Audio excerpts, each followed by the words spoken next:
Friends, welcome to the NC online study. बेटा, last class में हमने 2 कॉलम कैश बुक को बनाना सीखा था और उसका एक न्यूमेरिकल क्वेश्चन भी किया था। आज भी हम 2 कॉलम कैश बुक से रिलेटेड ही क्वेश्चन करने जा रहे हैं। तो आपकी बुक का क्वेश्चन नंबर 8 हम कर रहे हैं। तो देखिए, स्टार्ट करते हैं हमारा 8 नंबर क्वेश्चन। फर्स्ट एंट्री है बेटा 2020 मार्च 1 को है। क्या लिखा है?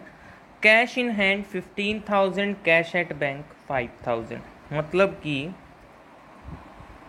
पिछले महीने का या पिछले साल का बैलेंस हमें इस साल में ट्रांसफ़र करना है। पिछले महीने का बैलेंस इस महीने में ट्रांसफ़र करना है। ठीक है, तो पिछले महीने जो बैलेंस था वो कैश का था हमारे पास 15,000 और बैंक का था 5,000। तो देखिए इसको क्या लिखेंगे। मैंने आपको कहा था अगर बैंक ओवरड्राफ्ट होता है तभी बाय साइड आता है, नहीं तो बैंक का और कैश का दोनों का टू साइड आता है। क्यों आता है ये आपको मैंने बताया हुआ है। तो देखिए, to balance BD, cash 15,000, bank 5,000। ठीक है, इसके बाद देखिए next entry, purchase goods for cash, receive discount of 220। तो परचेज गुड्स फॉर कैश का मतलब क्या हो गया? Purchase account debit to cash, receive discount to discount received. तो देखो कैश बुक में कितने की एंट्री जाएगी? ओनली 6720, क्योंकि कैश कितने से क्रेडिट हो रहा है? सिर्फ 6720 से क्रेडिट हो रहा है। क्या लिखेंगे? परचेज की एंट्री मार्च 3 की एंट्री है बेटा, किस साइड जाएगी? बाय साइड जाएगी। By purchase 6500। अब देखो क्या कह रहा है, हमारी जो माल बेचा था हमने 6720 का बेचा खरीदा था, सॉरी, जिसमें से हमें 220 डिस्काउंट मिल गया। तो पीछे कितने बच गए हमारे? 6500। ठीक है, तो बाय परचेज में जाएंगे 6500। उसके बाद deposited in the bank, deposited in the bank. तो इसकी एंट्री बेटा क्या हो गई? कॉन्ट्रा एंट्री हो गई। डिपॉजिटेड इन द बैंक की क्या हो गई? कॉन्ट्रा एंट्री हो गई।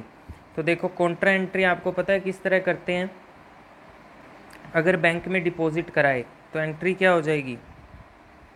Bank account debit to cash account. तो बाय बैंक टू कैश, कौन सी डेट की? मार्च 5 की। By bank to cash, cash के कॉलम में 5,000, इधर बैंक के कॉलम में 5,000। ठीक है, नेक्स्ट देखिए, कैश सेल्स 10,000। तो क्या लिखेंगे?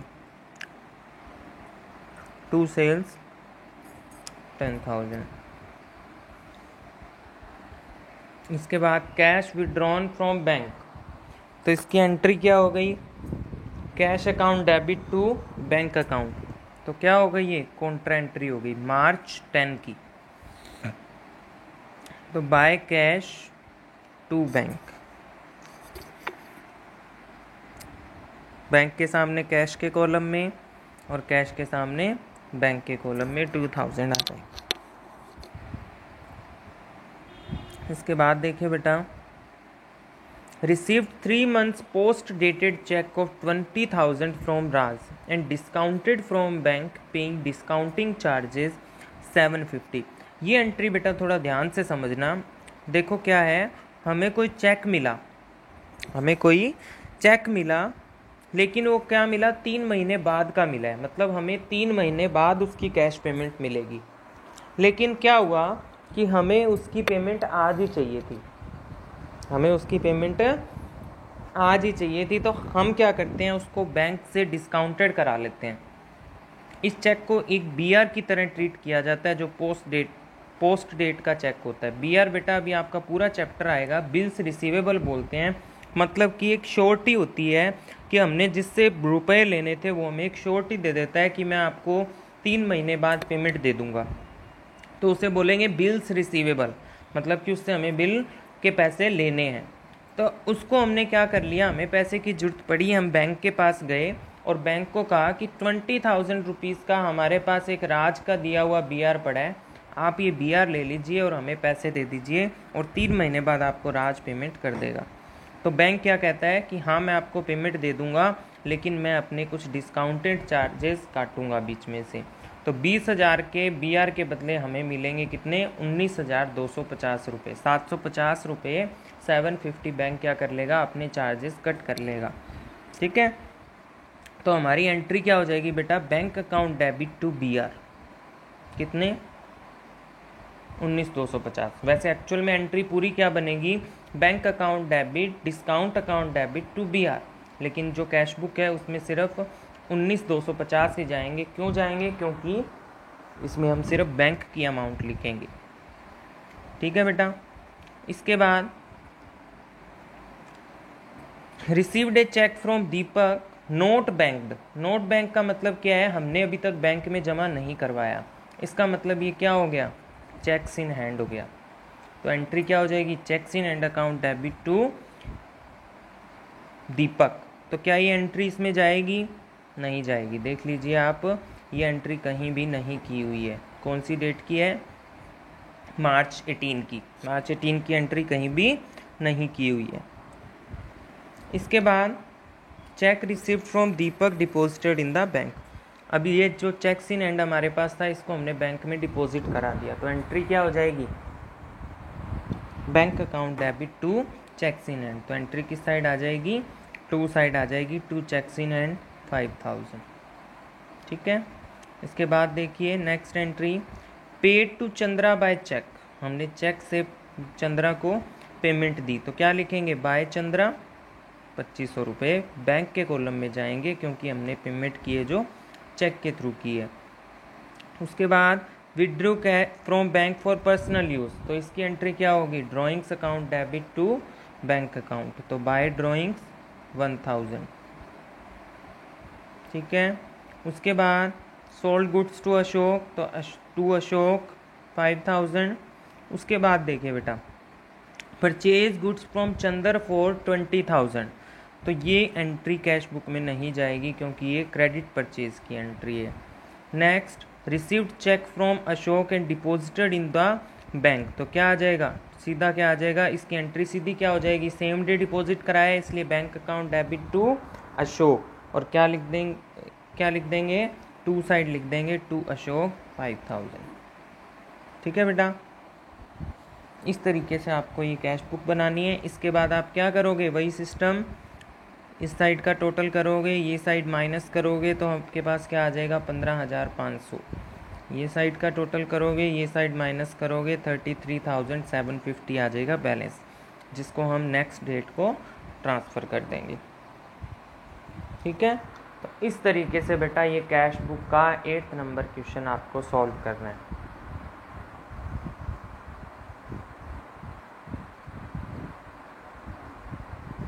आपका होमवर्क भी यही है आज का। 8 नंबर क्वेश्चन आपको नोटबुक में भी करना है दोबारा से समझ के।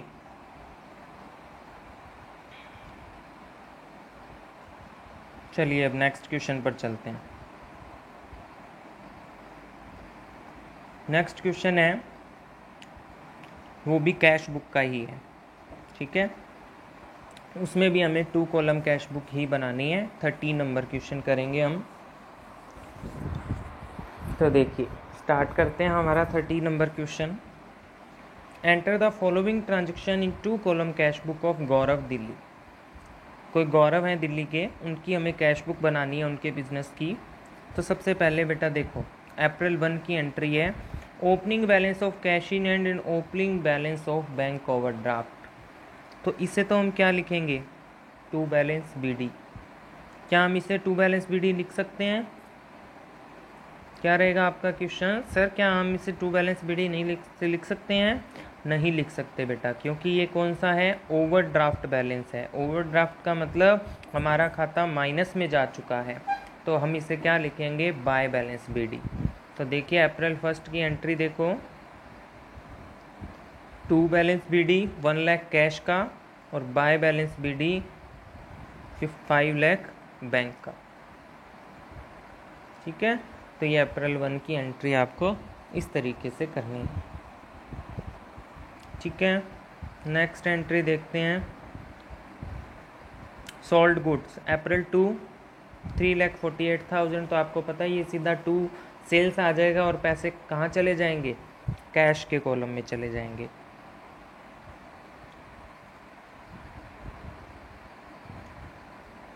ये देख लीजिए,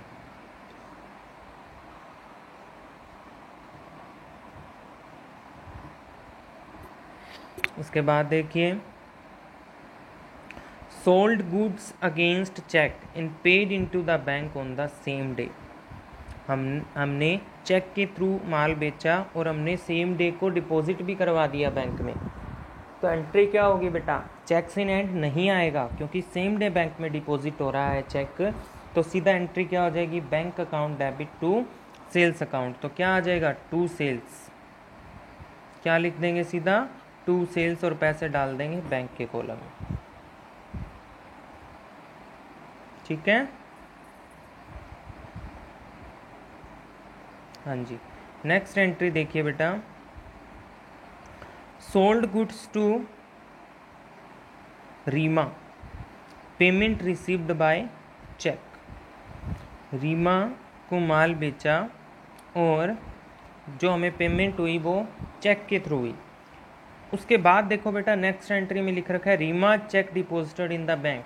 इसका मतलब हमने इसको क्या मानना है, चेक्स इन हैंड मानना है। तो क्या ये एंट्री कैश बुक में जाएगी, नहीं जाएगी, ये एंट्री कैश बुक में नहीं जाएगी।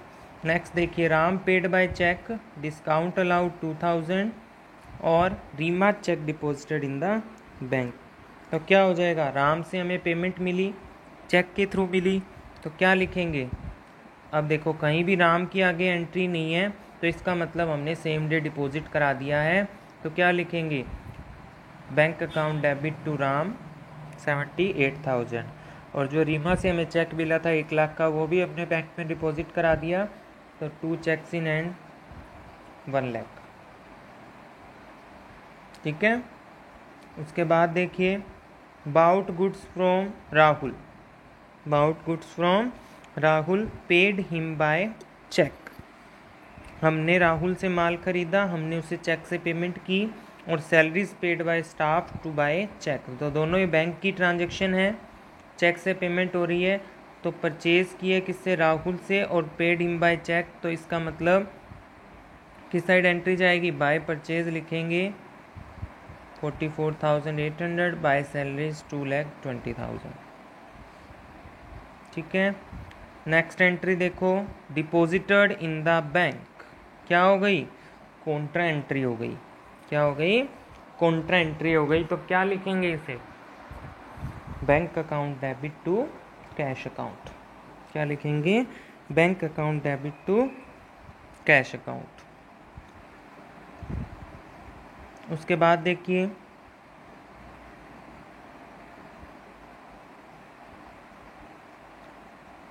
बैंक टू कैश, ये एंट्री हो रखी है 3 लाख 3 लाख। नेक्स्ट देखिए बेटा, received a cheque from Suresh paid into bank, मतलब चेक सुरेश से मिला और हाथों हाथ जमा करा दिया, तो क्या लिखेंगे, टू सुरेश, सीधा बैंक के कॉलम में पैसे चले जाएंगे। उसके बाद देखिए, received from R Kumar a cheque of full settlement of his account 1,95,000, और हमें मिले कितने हैं, 187,500। तो क्या लिखेंगे, टू राम कुमार 187,500। नेक्स्ट देखिए, पेड वेजेस इन कैश, ये तो सिंपल एंट्री है, बाय वेजेस आ जाएगा कैश के कॉलम में, bank charges by bank charges, और पैसे जाएंगे बैंक के कॉलम में। ठीक है, ये चीज़ ध्यान रखना, जब भी बैंक चार्जेस होते हैं बेटा, बैंक के एक्सपेंसेस होते हैं, वो हमारे बैंक अकाउंट से कटते हैं, इसलिए वो पैसे बैंक के कॉलम में जाते हैं।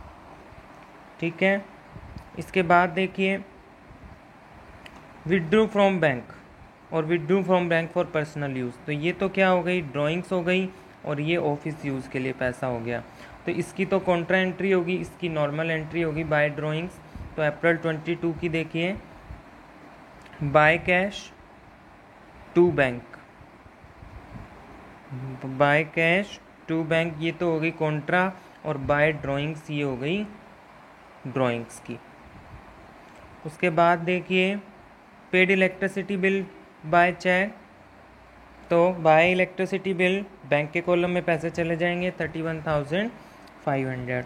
उसके बाद issued a cheque to Sudha as advance for purchase of house of Gaurav. तो ये एंट्री देखो बेटा क्या है, हम किसकी ट्रांजैक्शन कर रहे हैं, गौरव की, ठीक है, गौरव की कैश बुक बना रहे हैं हम। तो देखो गौरव का हाउस खरीदने के लिए सुधा को चेक दिया, तो इसका मतलब क्या हो गई, ये ड्राइंग्स हो गई। तो अप्रैल 25 को क्या लिखेंगे, बाय ड्राइंग्स, ठीक है। उसके बाद last entry bank collected interest received on investment, हमारे बिहाफ पे बैंक ने इन्वेस्टमेंट पर इंटरेस्ट कलेक्ट किया, हमारा खाता प्लस हुआ, तो टू इंटरेस्ट रिसीव्ड 15,000। उसके बाद उसी तरीके से बैलेंस करेंगे इनका, कैश बैंक क्रेडिट साइड में से डेबिट साइड लेस करेंगे, ये हमारे पास बैलेंस बच जाएंगे, ठीक है। तो आपको 8 नंबर क्वेश्चन और 13 नंबर क्वेश्चन आपकी नोटबुक में करना है। तो बेटा अब आप क्या सीख चुके हैं, सिंगल कॉलम कैश बुक सीख चुके हैं और डबल कॉलम मतलब कि 2 कॉलम कैश बुक भी आप सीख चुके हैं। अब एक कैश बुक और होती है जिसका नाम होता है पैटी कैश बुक, ठीक है। पैटी कैश बुक इम्पॉर्टेंट नहीं है, लेकिन वो हमारा सिलेबस का पार्ट है तो हम उसे करेंगे। तो देखिए एक क्वेश्चन कराता हूँ आपको पैटी कैश बुक का। सबसे पहले बताता हूँ आपको पैटी कैश बुक बनाई क्यों जाती है। हमारे बिजनेस में बेटा कुछ एक ऐसे खर्चे होते हैं जिनकी अमाउंट बहुत छोटी छोटी होती है और वो डेली रूटीन में होते भी बहुत ज़्यादा है। तो क्या किया जाता है, जो कैशियर होता है, बिजनेस का कैशियर होता है, उसको क्या दे दिए जाते हैं, पैसे दे दिए जाते हैं एक साथ 1 महीने के लिए, जैसे 20,000 रुपीज़ दे दिए, और उसे ये बोल दिया जाता है कि आप इसमें से जो पैटी एक्सपेंस है, मतलब कि जो छोटे छोटे एक्सपेंस है वो पेड करते रहिएगा, ठीक है। वो उसमें से पेड करता रहता है और महीने के लास्ट के दिन वो बिजनेसमैन को पैटी कैश बुक बनाकर, ठीक है, वो बिजनेस के लास्ट दिन बिजनेसमैन को पैटी कैश बुक बना के देता है, मतलब अपनी डिटेल देता है कि उसने वो 20,000 रुपीज़ का यूज़ कैसे कैसे किया। तो देखिए इसके लिए फॉर्मेट क्या रहता है, receipt, date, voucher number, particular, total payment. इसके बाद बेटा जैसे जैसे एक्सपेंस होते हैं ये कॉलम वैसे वैसे बनते जाते हैं, ठीक है। देखिए अपने क्वेश्चन करेंगे तो आपको समझ आएगा। सबसे पहले कैशियर के पास पैसे आते हैं, जैसे इस क्वेश्चन में 20,000 रुपीज़ उसको मिल रहे हैं, 1 तारीख को मिल रहे हैं, तो 2 कैश, पैटी कैश बुक के लिए 2 कैश सबसे पहले लिखेंगे, मतलब कि ये उसे पेमेंट रिसीव्ड हुई है, ठीक है। बैंक बिजनेस ने दी है इसलिए कैश को क्रेडिट कर रहा है बिजनेस, 2 कैश। अब देखो एक्सपेंस कैसे कैसे करेंगे, वो कह रहा है कि अप्रैल 2 को पोस्टेज के लिए 1,600 रुपये लगे। तो देखिए हम टोटल सबसे पहले पोस्टेज का कॉलम बनाएंगे, 1,600 रुपये, टोटल पेमेंट 1,600, मतलब 2 तारीख को 1,600 रुपये लगे उसके। उसके बाद स्टेशनरी कितने, 5 तारीख को स्टेशनरी के 1,000 लगे, तो उसने स्टेशनरी का कॉलम बना दिया 1,000, टोटल पेमेंट 1,000 बाय स्टेशनरी, यहाँ डेट डाल दी। तो इस तरीके से बाय वेजेस हुए तो वेजेस के अंदर डाल दिए, कैरीज को कैरीज में डाल दिया, कन्वेंस देखिए अप्रैल 6 को क्या हुआ, सॉरी अप्रैल 16 को कैरीज हुआ, अप्रैल 20 को कन्वेंस, ट्रैवलिंग एक्सपेंस। तो जैसे जैसे हमारे एक्सपेंस आ रहे हैं वैसे वैसे आगे कॉलम बनते जा रहे हैं और लास्ट में एक जनरल एक्सपेंस का कॉलम बन जाएगा, मतलब जैसे बचे हुए जो ये नोटिस चार्जेस वगैरह हो गए वो उसमें डाल देंगे। तो बेटा ये आपको अपने अकॉर्डिंग बनाने हैं, कोई कंपलसरी नहीं है, जैसे इसमें बने हैं आप जितने कॉलम बनाने चाहो बना सकते हो, ठीक है। उसके बाद लास्ट में क्या करोगे, इन सब का टोटल करोगे यहाँ, ठीक है, सभी कॉलम का टोटल हो जाएगा, ठीक है। उसके बाद देखो बैलेंस सीडी कैसे निकलेगा, हमारे पास टोटल पेमेंट कितनी आई 20,000, हमारे जो एक्सपेंस हुए वो कितने हुए 9,470, तो हमारे पास सीडी कितना बच गया 10,530 टोटल कर देंगे। उसके बाद इसको नेक्स्ट मंथ में ट्रांसफ़र कर देंगे। तो इस तरीके से बेटा आपको पैटी कैश बुक बनानी है, ठीक है। तो ये चैप्टर आपका यहीं कंप्लीट होता है। सिंगल कॉलम कैश बुक सीख चुके हो, 2 कॉलम भी और पैटी भी, ये तीन ही आपके सिलेबस में है। कैश बुक चैप्टर आपका पूरा होता है। अगर कोई डाउट हो तो आप मुझसे पूछ सकते हैं, ठीक है students. Have a nice day.